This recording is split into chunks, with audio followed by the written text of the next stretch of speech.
The Bennet sisters, including Elizabeth, are looking to climb the social ladder by marrying members of the higher class, hopefully soon. It just so happens that a Mr. Bingley has just arrived in the neighbourhood, and that there will be a ball, the perfect time for matchmaking. Mr. Bingley brought his friend Mr. Darcy to the party. During the party, Mr. Darcy acts arrogant and aloof, resulting in Elizabeth's dislike of him, especially after Mr. Darcy says that Elizabeth isn't handsome enough. Meanwhile, Elizabeth's sister, Jane, dances with Mr. Bingley twice.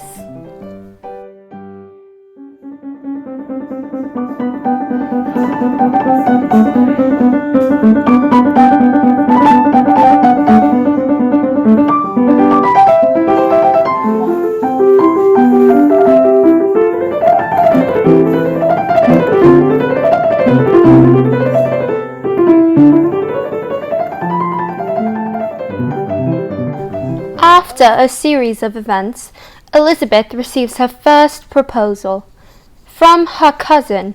I think we should get married.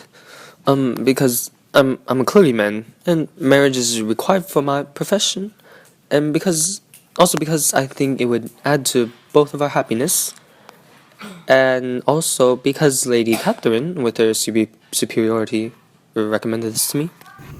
I'm sorry, but I'm going to have to decline your offer.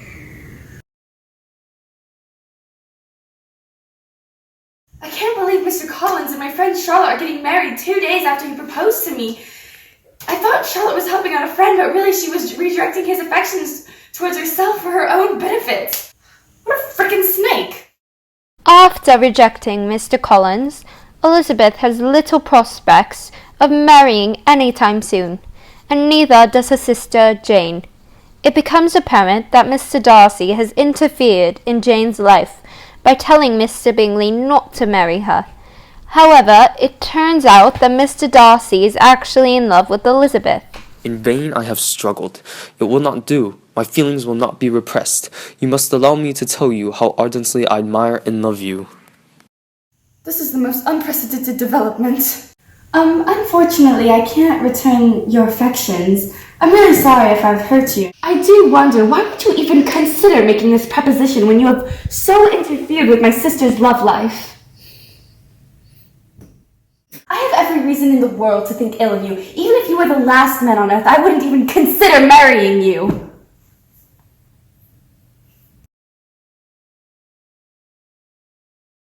Bye-bye. Elizabeth avoids Mr. Darcy for a time, until Mrs. Gardiner, her aunt, convinces her to visit Darcy's estate, Pemberley. Do you not wish to see a place where so many of your acquaintances are connected? I don't care to see great estates. I don't care about fine carpets or satin curtains. Well, there's much more than curtains. They have the finest woods in the country. Okay, I just really didn't want to see Darcy there. Well, there will be a very small probability that you will be encountering Mr. Darcy. Okay. Despite Mrs. Gardiner promising that Darcy would not be at Pemberley, Elizabeth still has the misfortune of meeting up with him. How have you been, and how's your family? They're dandy, honestly. So how long was your stay at Longbourn? Oh yes, I left a while ago. It was a pretty nice visit. Okay. How long are you staying here in Derbyshire, and how are you finding your stay? Derbyshire is quite lovely, and your estate is nice and elegant. Oh, I forget myself. I have other matters to attend to.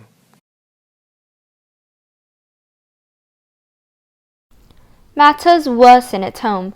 Elizabeth's sister, Lydia, has eloped with a Mr. Wickham, whose morals are quite questionable.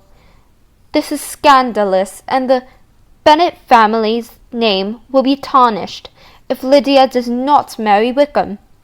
That being said, Darcy saves the Bennet's honour by paying Wickham for the wedding. With Lydia now married, the future prospects for the other Bennet sisters brighten, especially after Bingley finally proposes to Jane. I must be the happiest creature in the world. It then becomes apparent that Darcy and Elizabeth could potentially end up engaged after Darcy intervenes with Lydia's scandal because of his love for Elizabeth. This leads to Darcy's disagreeable aunt, Lady Catherine, confronting Elizabeth. So, rumour has it that you're going to marry my nephew? Well, you coming here kind of confirms the rumor, does it not? Well, you should know that Mr. Darcy is fated to marry my daughter. Well, I don't think so. Well, if he does make a marriage offer to you, you'll certainly decline it, will you not? I made no promise of the sort, Lady Catherine. I see you insist on being stubborn to the last moment. I am most seriously displeased. I send no thanks to your mother. Okay. By the way, thank you so much for helping with Lydia's situation. Oh, it was nothing. If you must know, it was only for you that I did it. Oh, really?